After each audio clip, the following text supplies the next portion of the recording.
Good morning students. कल के video में हमने देखा था हिंदी भाषा का सिलेबस, जिसमें पहला चैप्टर था वर्णमाला। तो आज हम देखते हैं वर्णमाला। हिंदी की प्रत्येक भाषा की अपनी एक वर्णमाला होती है। हिंदी की वर्णमाला में कुल 52 वर्ण होते हैं। तो वर्णमाला किसको कहा जाता है? वर्णों का जो व्यवस्थित समूह होता है उसे वर्णमाला कहते हैं। हिंदी वर्णमाला में 52 अर्थात 52 वर्ण निर्धारित किए गए हैं, जो निम्नलिखित हैं। देख लेते हैं कौन कौन से हैं। आ, ई, उ, री, ए, ओ, औ, अं, आहा। ये कुल स्वर होते हैं। 13 संख्या होती है इनकी। लेकिन अगर आपसे पूछा जाता है स्वरों की संख्या कितनी होती है, तो 11 होती है, क्योंकि ये दो जो होते हैं वो अयोगवाह होते हैं। ना तो स्वर और ना ही व्यंजन में ही इनकी गिनती होती है। इसके बाद व्यंजन का, ख, गा, घा, ंगा, चा, छा, जा, झा, ञ, टा, ठा, डा, ढा, ड़ा, ता, था, दा, धा, ना, पा, फा, बा, भा, मा, या, रा, ला, वा, शा, श, सा, हा, छा, त्रा, ज्ञा, श्रा। तो कुल व्यंजन कितने हो गए? 39 39 व्यंजन होते हैं। और कुल स्वर कितने होते हैं? 13 होते हैं। कुल वर्ण कितने होते हैं? 52 अर्थात 52 वर्ण होते हैं। वर्ण होते क्या हैं? तो वर्ण और ध्वनि एक ही होते हैं, लेकिन इनमें अंतर क्या होता है? ध्वनि जो होती है वो भाषा की सबसे छोटी लिखित मौखिक इकाई होती है, जबकि वर्ण जो होते हैं वो भाषा की सबसे छोटी लिखित इकाई होती हैं। तो अर्थात कोई भी ध्वनि, कुछ भी जो हम बोलते हैं, अगर उसे हम लिख देते हैं किसी लिपि में, तो वो क्या बन जाता है? वर्ण बन जाता है। तो ध्वनि भाषा की सबसे छोटी मौखिक इकाई ध्वनि, भाषा की सबसे छोटी लिखित इकाई वर्ण होते हैं। वर्ण की परिभाषा देख लेते हैं, क्या होते हैं वर्ण। तो ध्वनि के लिखित रूप को वर्ण कहते हैं। यही परिभाषा भी हमने ऊपर देखा। ध्वनि के लिखित रूप को वर्ण कहते हैं। यह भाषा की सबसे छोटी लिखित इकाई होती है। अगली परिभाषा हुआ मूल ध्वनि, जिसके और अधिक टुकड़े नहीं किए जा सकते, उसके खंड नहीं हो सकते हैं, वर्ण कहलाता है। अर्थात वर्ण सबसे छोटी इकाई होती है, इसके और अधिक टुकड़े नहीं कर सकते हम। कैसे? हम देख लेते हैं। जैसे हमने एक शब्द, ये शब्द देखा राम।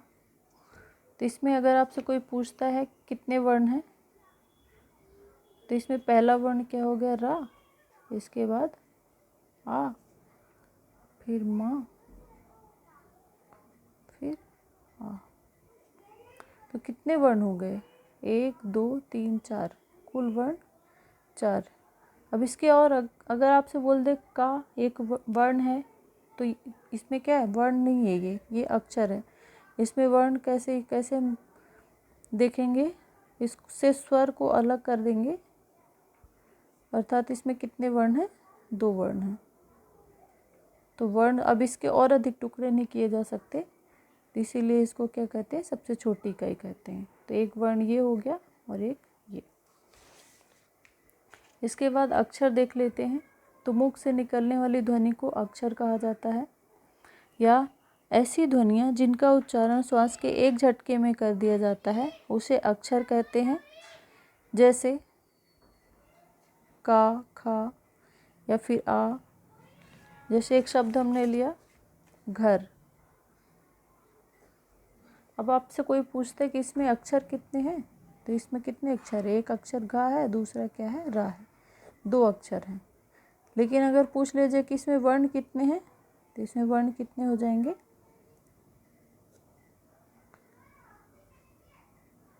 4। अब आपको समझ में आ गया कि जब स्वर व्यंजन अपने मूल रूप में लिखे जाते हैं तो क्या होते हैं? वर्ण होते हैं। लेकिन अगर उनमें स्वर को मिला दिया जाता है और बिना किसी हलंत के लिखा जाता है तो क्या होते हैं? अक्षर होते हैं। जो स्वर होते हैं, वो वर्ण और अक्षर दोनों होते हैं।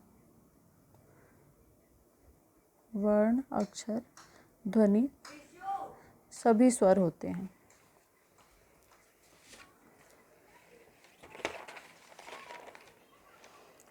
अब शब्द क्या होते हैं?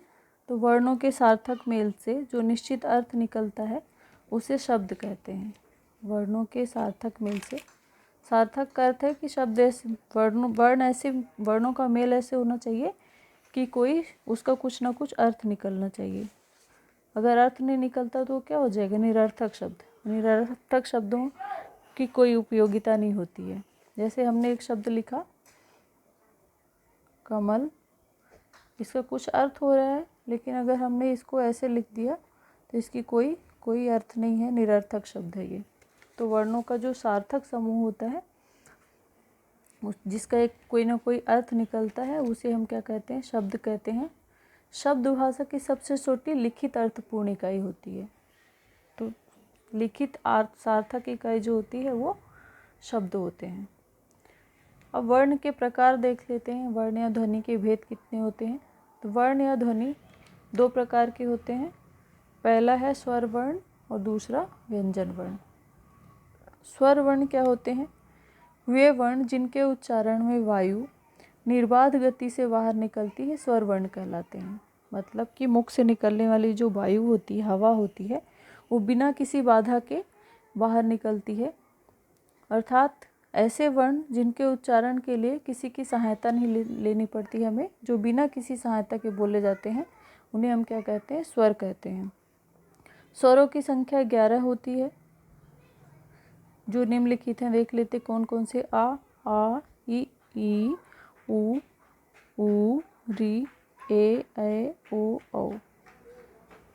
कुल स्वर अगर पूछेगा तो 2 और अंग और आहा को भी जोड़ देते हैं, लेकिन स्वरों की संख्या 11 ही मानी गई है। उच्चारण के आधार पर स्वरों की संख्या 10 होती है। क्यों? री ऋषि को छोड़ दिया जाता है। क्यों? क्योंकि हम सभी जानते हैं कि री का उच्चारण व्यंजन के री की तरह होता है। इसीलिए अगर कभी उच्चारण के आधार पर आपसे पूछेगा तो स्वरों की संख्या री को छोड़कर 10 होती है। तो स्वरों की संख्या पूछेगा तो 11 होती है। उच्चारण के आधार पर स्वरों की संख्या 10 होती है। कुल स्वरों की संख्या 13 होती है।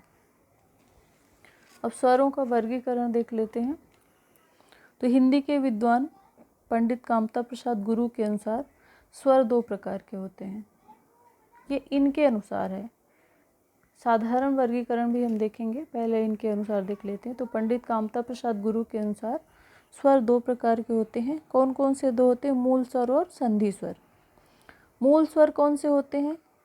मूल स्वर होते हैं ऐसे स्वर वर्ण जिनकी उत्पत्ति स्वयं से हुई हो, उन्हें मूल स्वर कहते हैं। अर्थात ये किसी से मिलकर नहीं बने हैं, ये स्वयं से इनकी उत्पत्ति हुई है। इनके एग्जाम में इनकी संख्या पूछी जाती है तो इनकी संख्या 4 होती है। और ये होते कौन कौन से हैं? तो आ ई उ और री, सभी लघु स्वर जो होते हैं वही मूल स्वर होते हैं। फिर संधि स्वर। संधि स्वर की संख्या कितनी होती है? 7 होती है। संधि का अर्थ क्या होता है? मेल, मतलब ये किसी न किसी से मिलकर बने हैं। संधि स्वर के विभेद इन्होंने 2 माने हैं, दीर्घ स्वर और संयुक्त स्वर। दीर्घ स्वर में ऐसे स्वर होते हैं जो स्वयं से मिलकर बनते हैं। जैसे आ, दीर्घ स्वर देख लेते हैं। दीर्घ स्वर की परिभाषा। दीर्घ स्वर क्या होते हैं? तो 2 समान स्वरों के मेल से बनने वाले नए स्वर दीर्घ स्वर कहलाते हैं। ऐसे स्वर जो खुद से मिलकर दीर्घ होते हैं। जैसे आ से मिलकर आ बना तो ये दीर्घ हो गया। ई से ई मिलकर दीर्घ हो गया। ऊ से ऊ मिलकर दीर्घ हो गया। तो दीर्घ स्वर 3 ही होते हैं हिंदी में, इनके अनुसार, कामता प्रसाद गुरु के अनुसार। अब संयुक्त स्वर क्या होते हैं? जो किसी और वर्ण से मिलकर बनते हैं। जैसे इनकी संख्या होती है 4, ए ओ और औ। अब ये बनते किससे, ये एग्जाम में पूछा जाता है। तो ए बनता है आ और ई से मिलकर ए बनता है। आ और ए से मिलकर ए बनता है। ओ आ और ऊ से मिलकर बनता है। और आ और ओ से मिलकर औ बनता है। स्वरों के अन्य वर्गीकरण भी होते हैं जिनको हम अगले वीडियो में देखेंगे।